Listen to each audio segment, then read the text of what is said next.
Okay, finally, Ali radiallahu ta'ala anhu. So Ali radiallahu anhu, this is a bit about him. He was only the Khalifa for about 4 years or so. This was roughly the same area of land was conquered by Ali radiallahu anhu. Not very. So basically, you're looking at all the way from East Pakistan, Pakistan from like just by the border of India, right, Kashmir sides, just by there, from there all the way to Egypt. You're looking at Tunisia, these areas.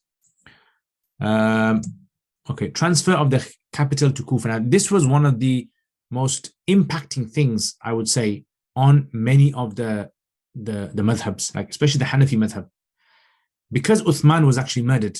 If you didn't know that, Umar radiallahu was murdered, assassinated in Fajr Salat, and Uthman was murdered in his own home, and Ali became the Khalifa. So Ali shifted the entire Khilafah from Medina, which was never done before. He shifted the entire center of Islam to Kufa, and he sent Sahaba there. So the transfer of the capital meant that the experts of that time were now going to start living in a different part of the world. And that would mean now that their students, or those people that learn from them now, the knowledge is going to shift. So there was a shift of knowledge that took place, a center. So imagine like today, Cambridge was to shift all the way to Birmingham, or to some other part of the world. You see this shift of people who were keen on learning knowledge, going different places. That would have an impact on that locality. So this Kufa was already designed by Umar, and Ali radiallahu knew that Kufa had lots of potential for development. So he was very strict in hadith, Ali radiallahu. He says, when I used to hear from the Prophet ﷺ a narration of Allah, Allah will benefit me immensely through it. If, however, someone else narrates from him, I ask him to swear an oath. He goes, now I don't trust them anymore. I have to get people to swear oaths that they really heard it. And when he swears an oath, then I believe him. So you see, usul hadith as well, verification of narrations. You don't just accept everything you hear.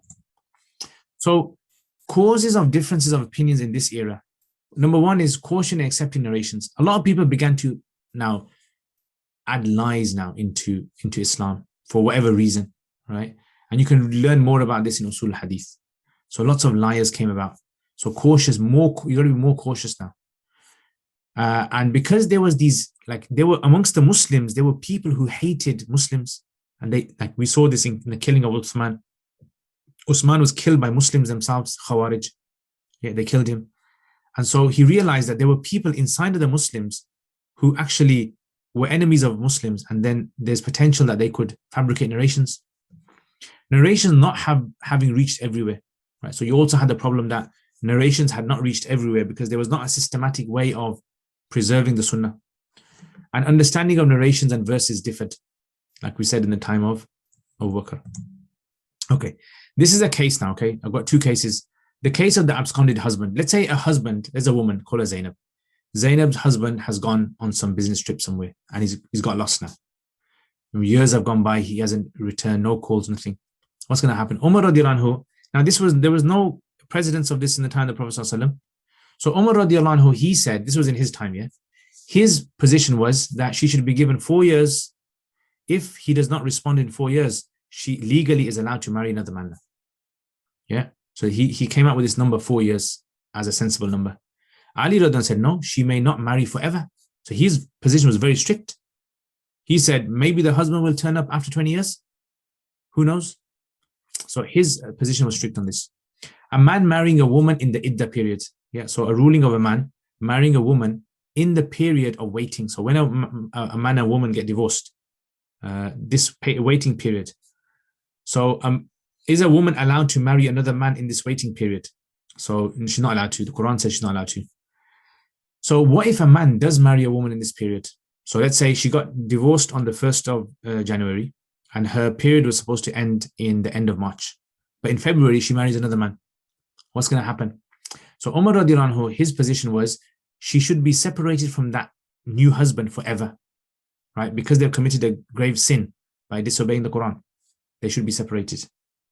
And Ali said, no, they should be separated until the end of March.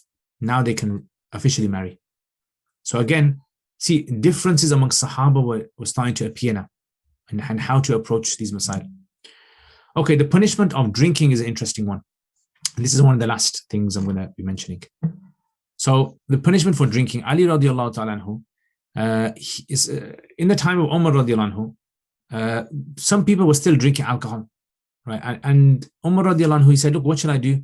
The normal punishment for a person who drinks alcohol and is caught is they're given 40 lashes. So 40 lashes is basically, you get like a branch of a tree that's got no spikes on there or anything, and you just hit their back with it. Yeah, you hit them with it 40 times, and you can't raise your hand above your shoulder. You just like, right? So you go, some people were not really deterred by that. So Ali radiallahu anhu said, what you should do is give them 80. And they said, how 80? Like, where did you get that figure from? Why is 80 special for? So he goes, the reason is because he says, if the person drinks, he becomes intoxicated. Yeah. They go, yeah. If he becomes intoxicated, he becomes delirious. Yeah. If he becomes delirious, he possibly might lie.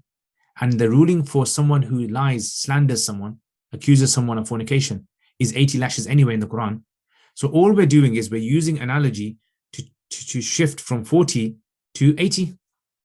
So they liked the idea. And Umar radiallahu anhu, he adopted it. Yeah. And that's it.